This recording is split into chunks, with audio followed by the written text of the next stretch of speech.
নীলফামারীতে ভুট্টার ভালো দাম পেয়ে খুশি কৃষক। প্রতি বিঘায় খরচ হয়েছে 12 থেকে 13,000 টাকা। দর্শক, এই বিষয়ে বিস্তারিত জানাতে নীলফামারী থেকে আমাদের সঙ্গে যুক্ত হচ্ছেন সহকর্মী আব্দুর রশিদ শাহ। রশিদ, জানাবেন বাজারে ভুট্টার দাম কেমন এবং কৃষকরা কেমন লাভবান হচ্ছে? নীলফামারী পৌরসভার হারোয়া একটি গ্রামে, এই গ্রামে ভুট্টার আবাদ হয়েছে বাম্পার। তবে আপনাকে একটু যদি ক্যামেরার মাধ্যমে আমি দেখাই তাহলে আপনি দেখতে পাচ্ছেন ইতিমধ্যে নীলফামারীতে হারভেস্ট ভুট্টার শুরু হয়েছে প্রায় 4-5 দিন ধরে।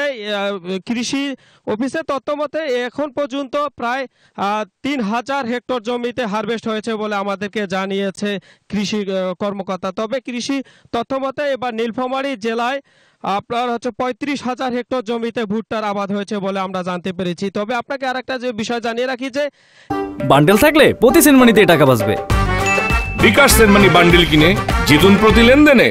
এই ভুট্টা শুধু ভুট্টায় বিক্রি হয় না, যে এই যে ভুট্টার গাছ খড়ি হিসাবে ব্যবহার করা হয়, গাছের যে পাতা সেটি গোখাদ্য হিসাবে ব্যবহার করা হয় বলে আমরা জানি। তাছাড়া আপনাকে আরেকটা বিষয় জানিয়ে রাখি যে এবার কৃষকরা বলছে যে বর্তমান আবহাওয়া এবং দাম যদি ঠিক মতো থাকে তাহলে আপনার কৃষকরা লাভবান হবেন বলে আমাদেরকে জানিয়েছেন।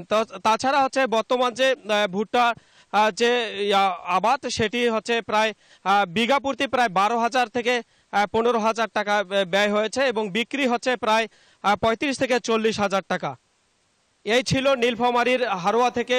ফিরে যাচ্ছি স্টুডিওতে। নাফিসা। রশিদ, ধন্যবাদ আপনাকে।